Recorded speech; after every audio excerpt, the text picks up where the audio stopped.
Who cut you?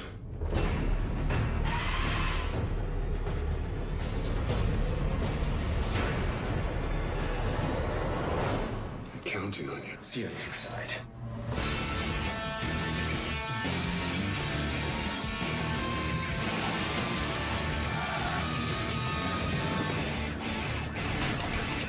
Freeze! Come on, man.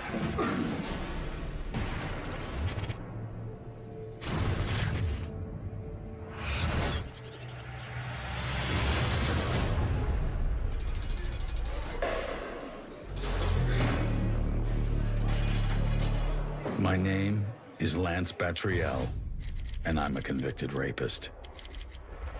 I deeply regret my crimes, but that don't mean a thing in prison. As a sex offender, you're a marked man to be punched, kicked, and spat on. You might think the abuse forced me to try and bust out, but you'd be wrong. Deep inside, I knew prison was the best place for me. It stopped me reoffending while I tried to become a better person.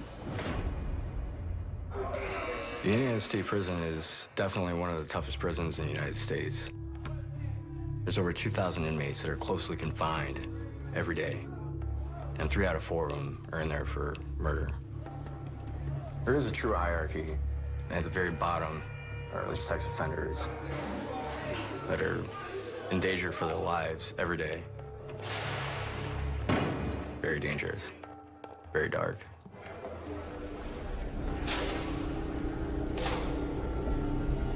One day, I was coming out of the commissary.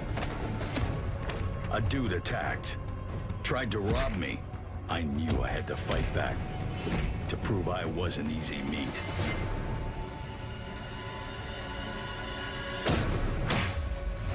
But he cut me before I could get away. I needed some help treating the wound before a guard saw any blood. Dude, got me a little problem here. That's how I got to know Mark Boer.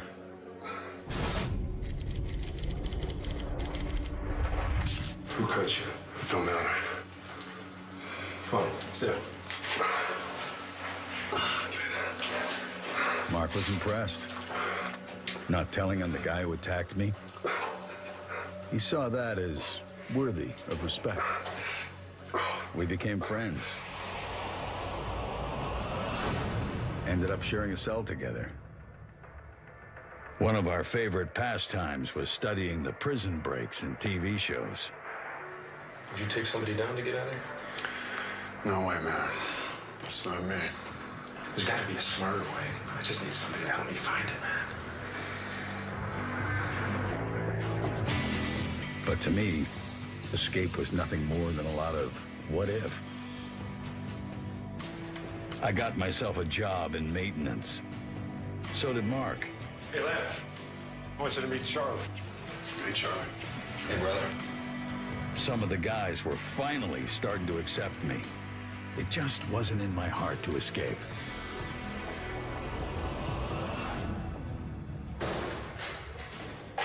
Then one day, I got a letter from Ma. Dad was seriously ill. He was in hospital with a 50-50 chance of survival.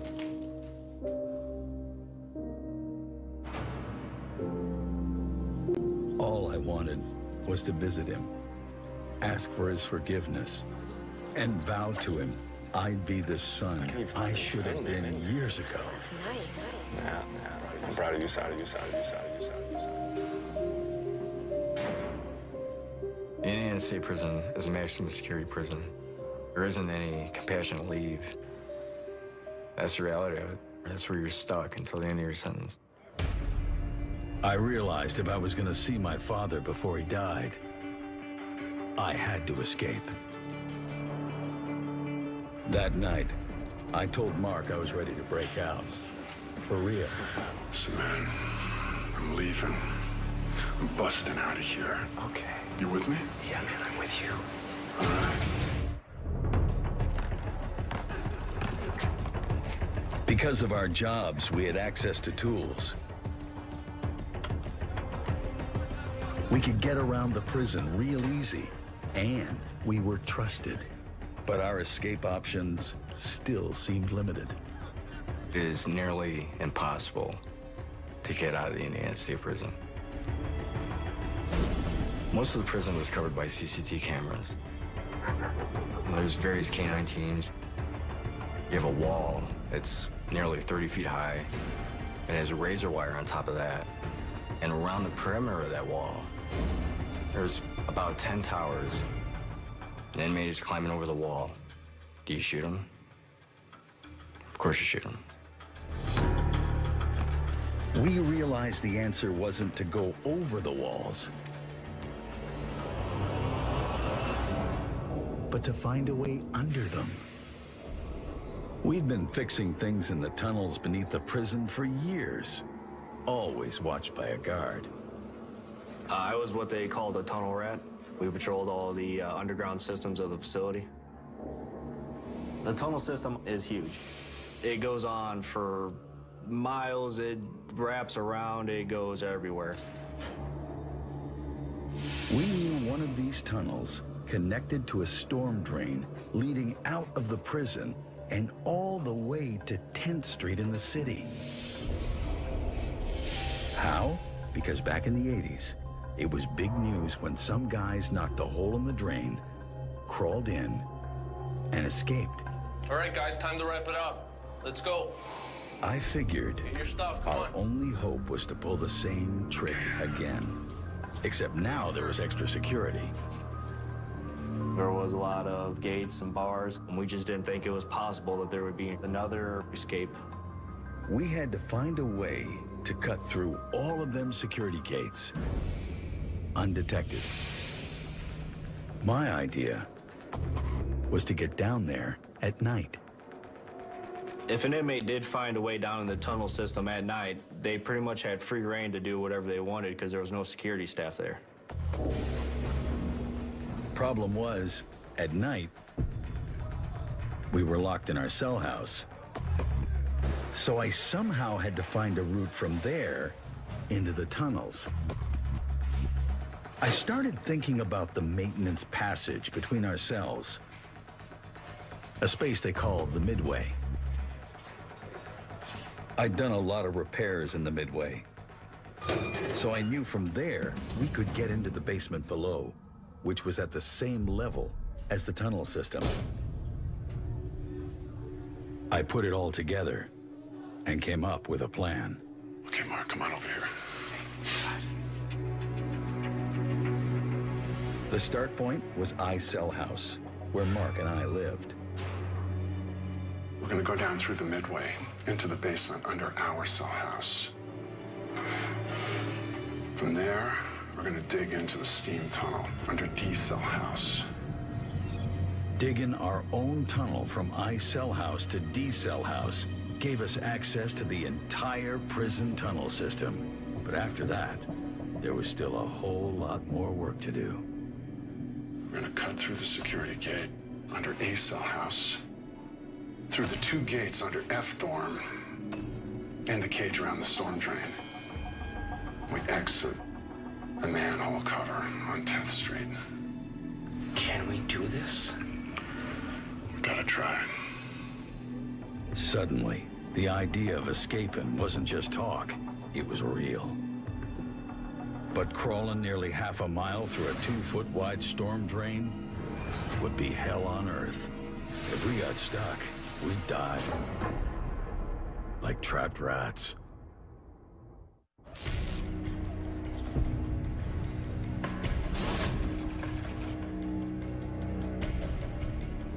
Getting into the tunnels from cell house wasn't gonna be easy.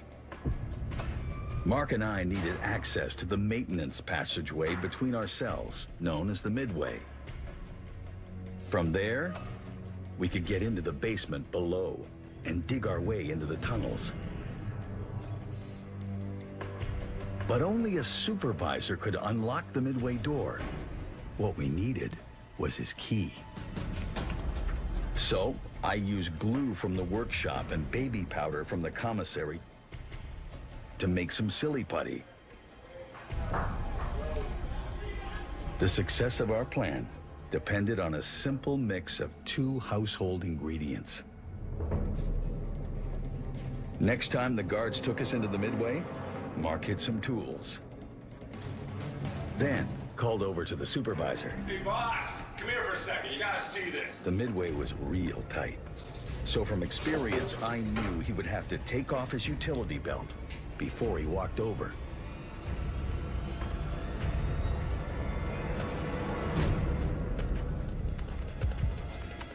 The moment he was back there, I used the silly putty to make an imprint of the key.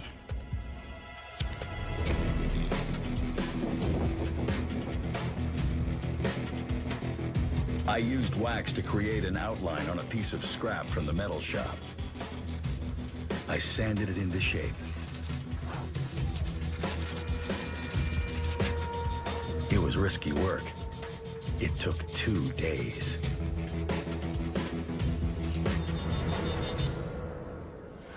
Our key to freedom.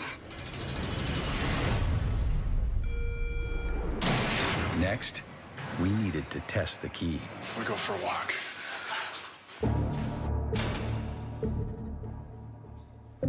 The only problem was the guard's office. If he looked across, he could see the Midway door. We needed a distraction. Hey, boss, how you doing, eh? That's why Mark brought Charlie in on the plan. How about that game last night? Charlie Smith could take any kind of story, turn it ass backwards, and make a joke out of it. Banged out, what, 15, 16? I think he was just a natural.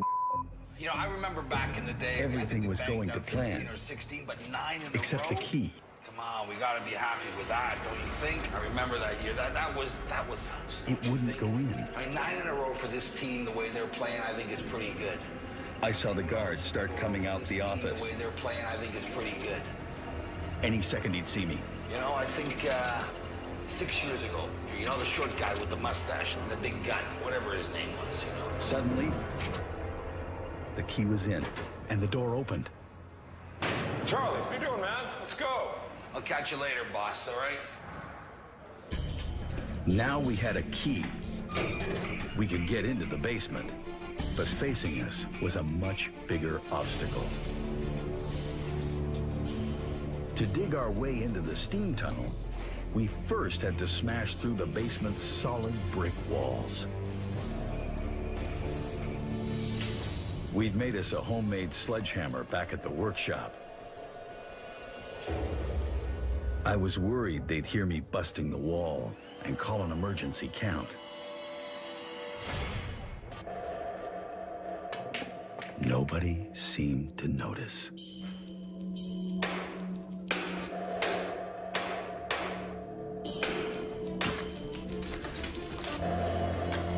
We were lucky. The ground turned out sandy and soft. But it was gonna be a long, hard job. The routine went like this. We were all present for the 7 p.m. count.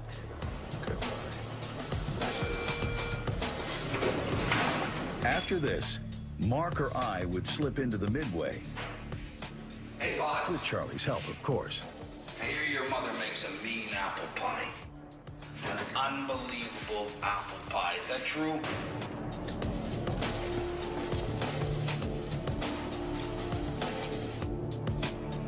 At the 9 p.m. count, we were locked in our cells for the night.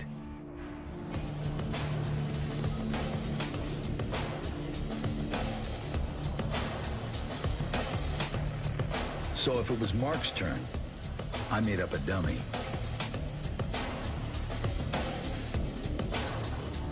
And tried to act normal. During a count, you're supposed to be 100% certain that that inmate is in fact in his cell. But it's fairly easy to get complacent. You see same inmates from the same cells every day.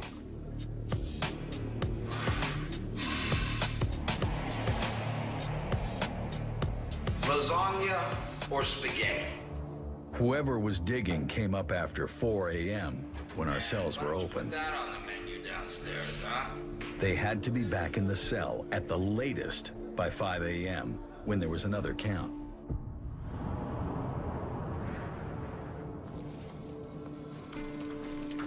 After a week of digging, we'd reached the wall of the steam tunnel. On the other side of these bricks was a route to the storm drain. The following night, Mark went down to bust through. It was awesome. We were about to complete stage 1 of the escape.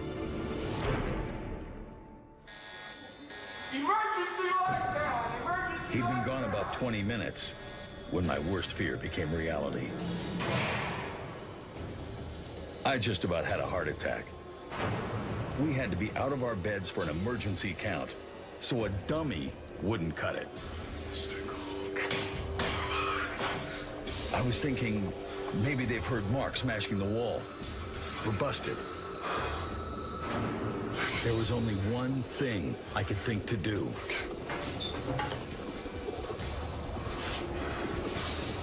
I hung up the sheet we'd sit behind while we were on the John.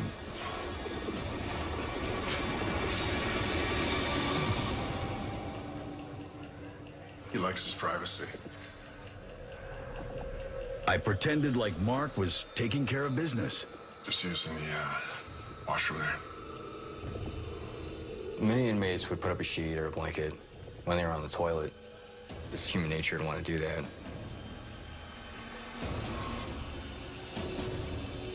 Technically, it was against regulations. But there was kind of a gray area. You don't really want to see them on the toilet.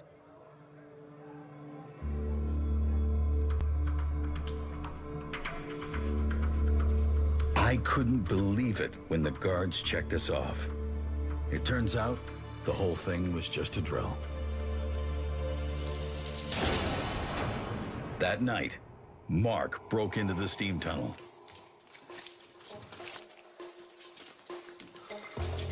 We were on our way. Now, we needed something to cut through the security gates in the next stage of the escape.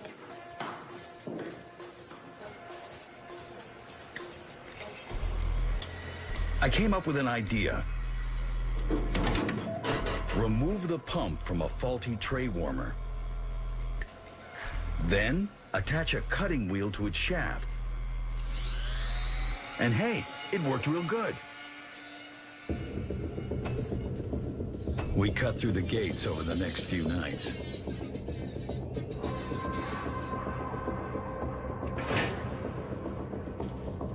I could hardly believe it when those big old hunks of metal swung open. But when we reached the cage around the storm drain, we were in for a surprise. We thought it would be made of a soft metal, but it turned out to be hardened steel. Our homemade cutter was useless. It was like a kick in the stomach.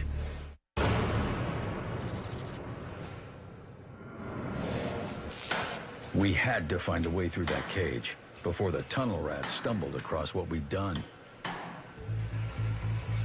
What we needed was something high-powered, like a sawzall.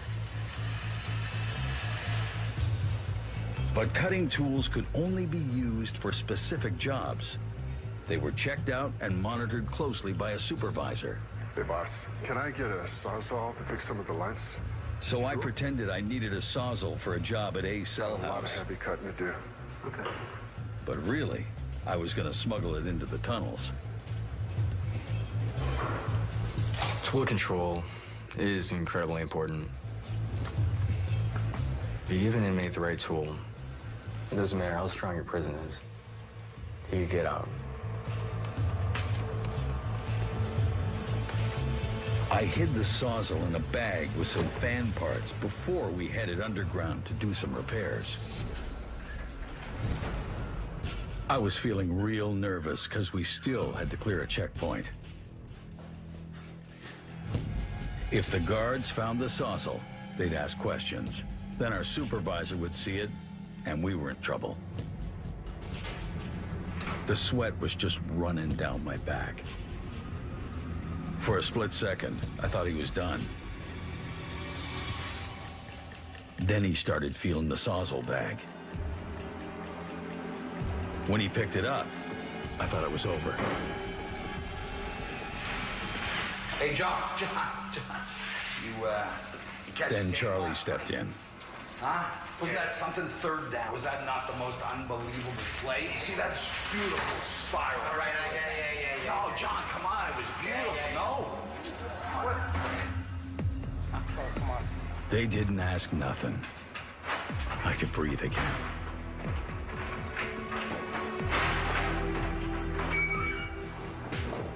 When we got to the tunnel entrance, I made up an excuse to leave the crew.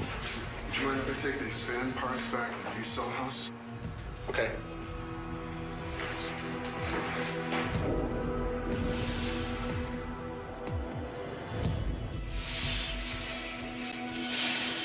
I waited for them to disappear before making my move.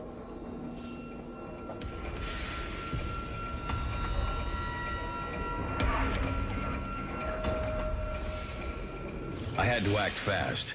I needed to be back in time for the 2 p.m. count, and being down there on my own would be impossible to explain. When I got to the storm drain, I kept thinking, we're almost there.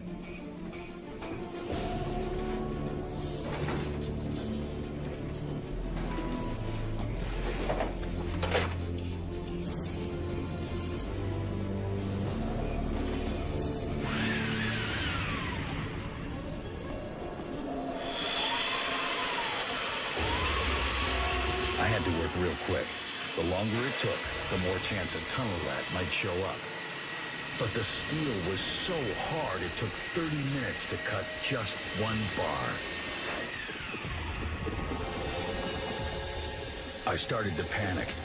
It was taking forever and making a hell of a lot of noise.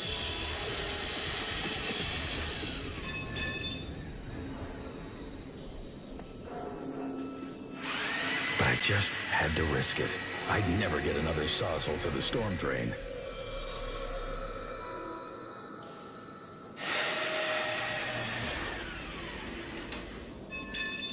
It took 3 hours, but the job was done. We'd cut so much stuff now, I knew it was just a matter of time before the guards found out. You had to patrol all the tunnels at least once a week. We had to check for steam leaks, water leaks. Then we also had to check to make sure there wasn't no escape attempts. The clock was ticking. It was time to bust out.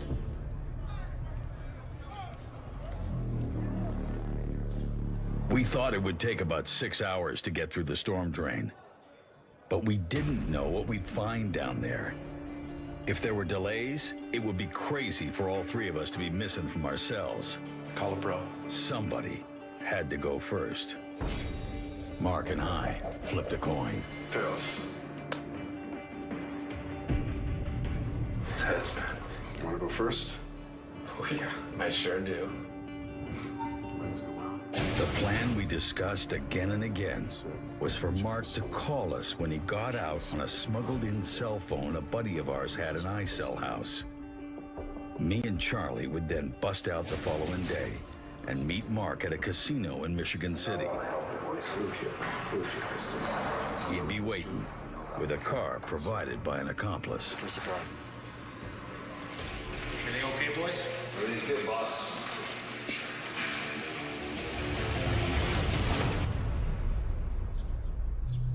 Hey, boss, how you doing? Mark was ready to go after the 12 o'clock count. Starsky and Hutch or Kojak? I mean, a lot of the guys... Maybe it was nerves, but he seemed a little cold. Good luck. I'm counting on you.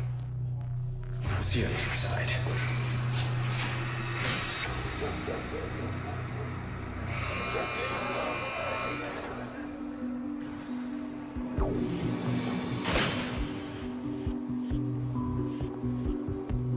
That night, just as regular, I put the dummy in the bed.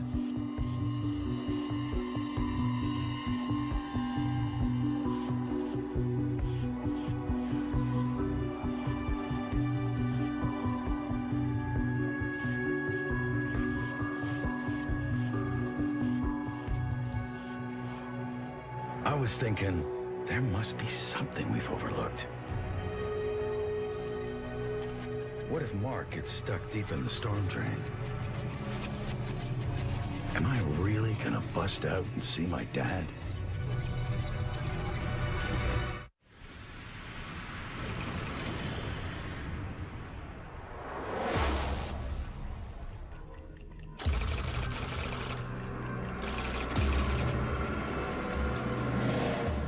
All day Saturday, there was no call from Mark. I was getting really nervous. Then, in the evening, Charles arrived with news. He called. He's out, man. He's out. He just called Wolf upstairs 5 minutes ago, man. You're going home, brother. You're going home. Right on.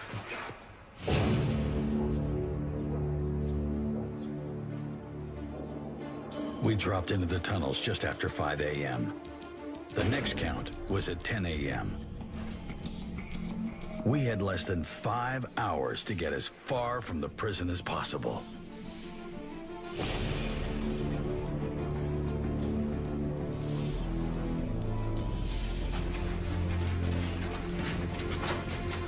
This way. Come on. It was an awesome feeling, just breezing through them security gates we'd cut through.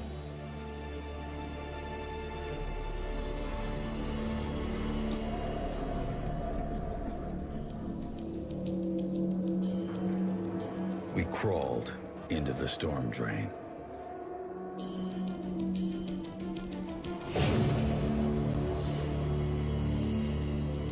It was tight, claustrophobic, just 24 inches across. We had to drag ourselves forward. Boy, if you let yourself panic, you'd go crazy. We reached a space under a grill inside the prison grounds. Come on. Charlie was struggling. 4 minutes, let's go. He's a big guy. I wasn't sure he'd make it through the next part of the route.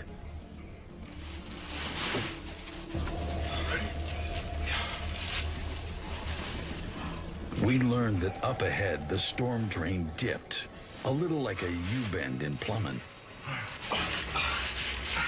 You okay? I'm good. Let's go. It was a gas barrier, about 12 feet long and full of water.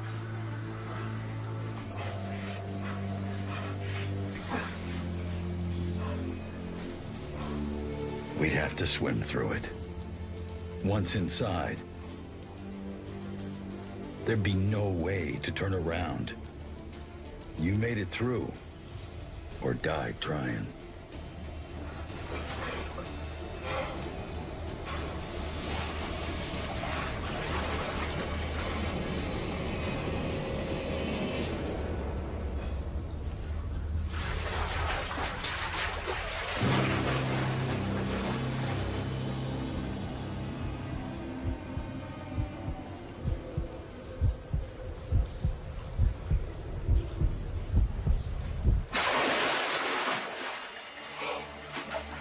Suddenly, I was out. I couldn't believe it.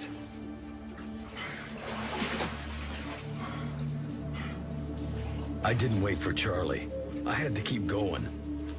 Time was running out. In all, it took 3 hours to reach the main storm drain under 10th Street.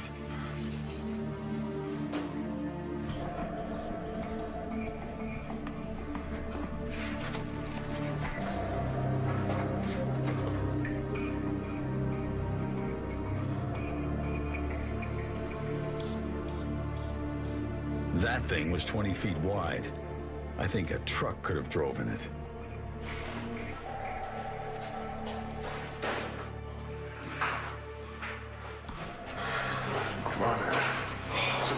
go. I'd been waiting, hoping, and praying for this moment for months. Oh, man, that's beautiful. Let's go, man.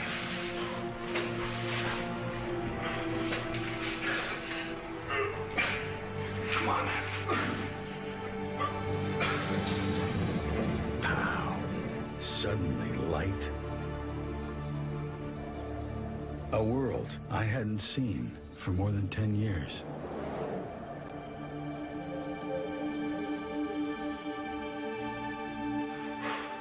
Okay, it's clear.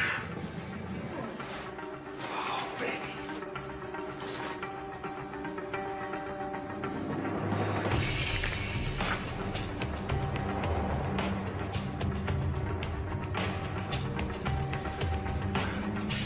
We needed to get to the casino and catch that ride with Mark real quick. It's 7:45. We gotta go now.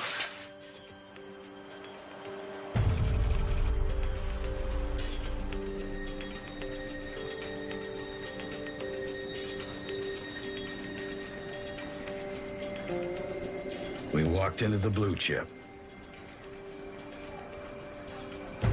But there was no sign of Mark.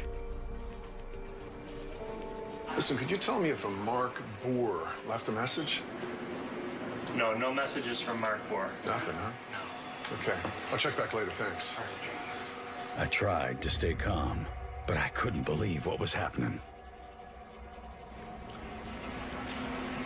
There's no hair, man. I got a bad feeling about this.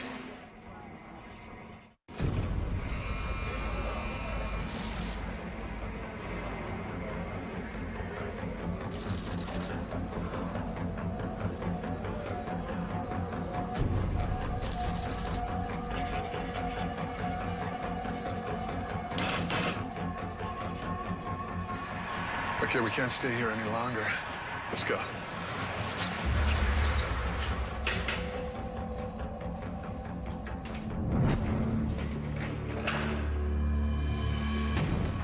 I was shocked. That was the first question in my mind is how? How could you possibly made it out of that prison? That's pretty genius on their part.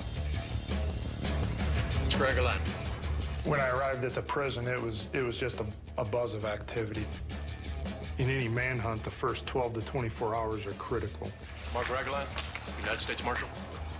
Once you get past that time, you don't know if they've gotten into a vehicle, a train, a plane. Got the file on these guys? They could be anywhere. You think to yourself, my God, you've got 2 convicted murderers and a convicted rapist on the loose. You better not screw this up. Lance Bottrell, this guy's a serious sex offender. He could be outside the walls of this prison right now committing sex offenses. All right, you know the drill, boys. We need to find out who they know, friends, family. We threw everything we had at him. There was anywhere from 50 to 75 officers on the ground attempting to apprehend the escapees. The 3 inmates began serving time at the Indiana State Prison in the late 1990s and had at least 30 years left on their sentences. It's unclear how the 3 breached security, entered the tunnels underneath the prison, and escaped.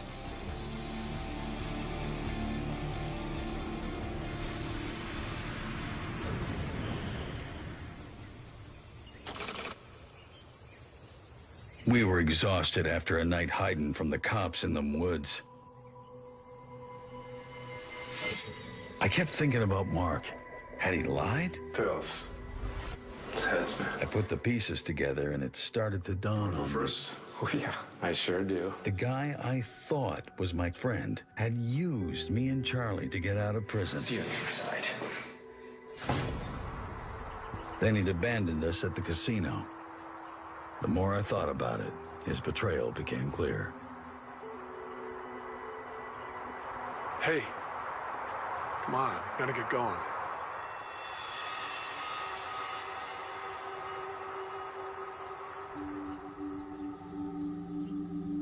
After about a half hour, we came to some houses. Okay, man, let's pretend like we're jogging, all right? Okay. It's risky.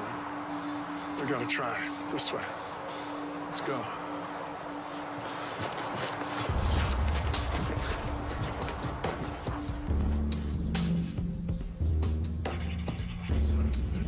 I could see an SUV parked on the road. Something about the guy sitting inside made me uneasy. I think it's a cop.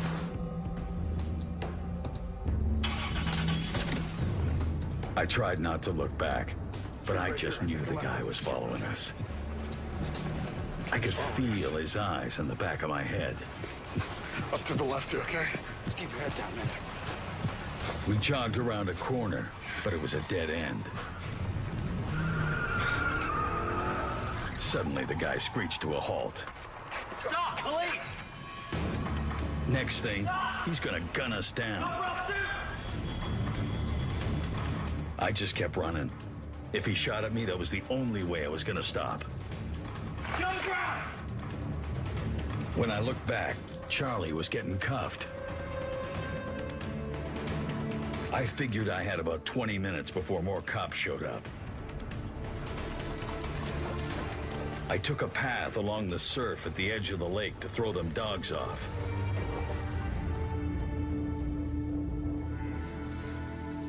I came across this little scrap of woods and found a place for me to hide.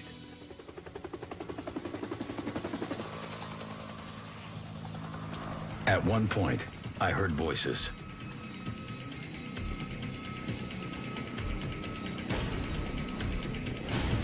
They were out searching for me.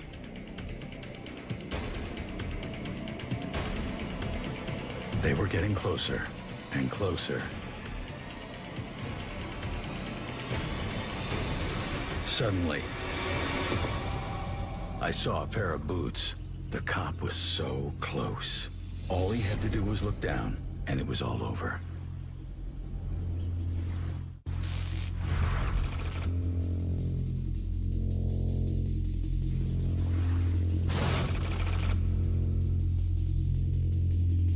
I held my breath.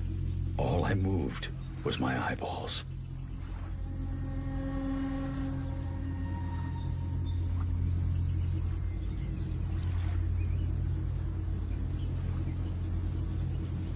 After what felt like forever, he turned and left.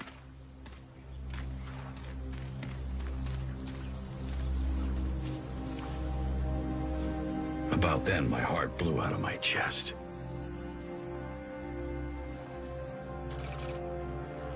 I'm urging all residents that if they see him or anybody like him or anything suspicious, call police immediately, because we believe he is still in this area. My only desire was to see Dad. I decided to head for home.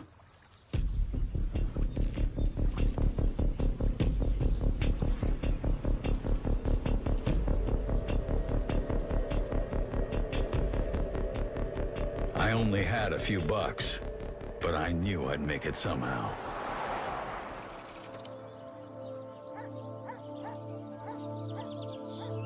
As I walked into my hometown, I was feeling pretty weird. I'd been in prison for 13 years. The place I thought I knew looked strange.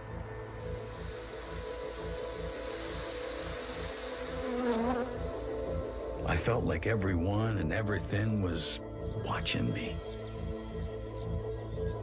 But I was thinking, man, I made it. I'm gonna see my dad soon. What happens afterwards don't matter. I was in bad need of water, so I walked into a store I remembered from years past.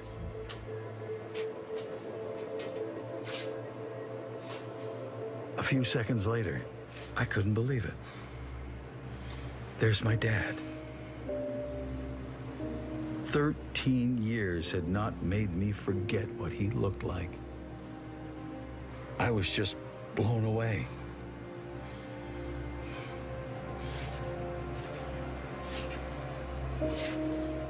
I walked over to him. I said, Hey, I haven't seen you in a long time. He took a long look. A light came on in his mind. Lance! He was so happy. How are you doing? Are you okay? I'm good. I'm good. I got someone for you to see. I was looking for a certain item, and Patrick called me. Jerry, look what I found. And I turned around, and he had this fellow with him. I didn't know who he was until he got close.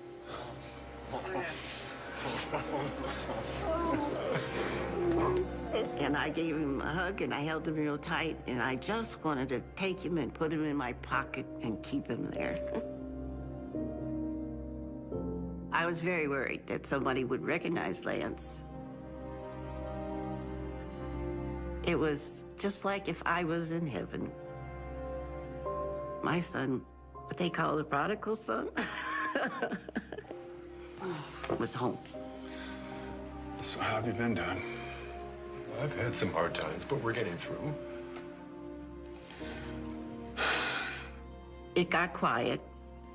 And he said, well, Dad, I really got to say, I'm really sorry about all the trouble I made for you and Mom. He said, you know, Dad, you're the only dad I got. And I love you so much. That's no good. But I did say to him, I think you should give yourself up. You're probably right. I just don't know what to do.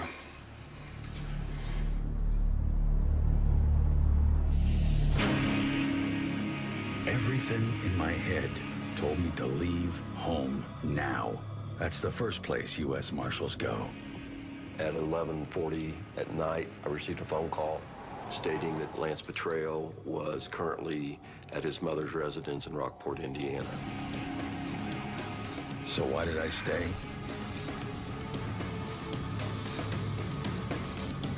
Maybe I knew I belonged back in prison. You two guys go down the side.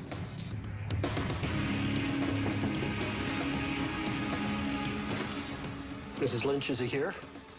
I explained to her that I was going to have to come in and check her house. He's asleep upstairs in the bedroom.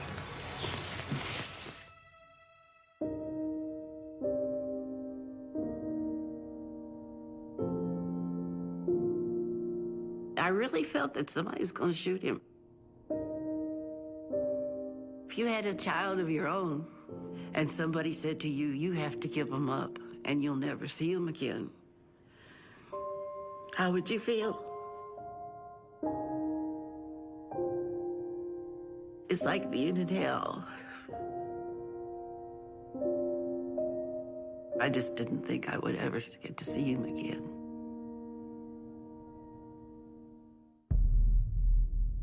The next day, we got a tip that Mark Boer was staying in a hotel on the north side of Indianapolis. Freeze! Hands behind your head. Hands He looked behind extremely surprised to see that door come off the hinges. your head. On your feet. On your feet now. He didn't say a word the entire time. He never said one word. I had a sense of joy and relief come over me.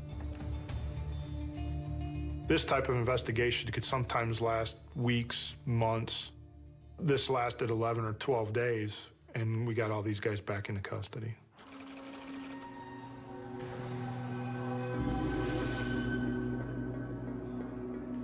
I'm locked in my cell 23 hours a day now, but the escape was worth it. I got to see my father and tell him those things that meant everything in the world to me. He died 2 months later.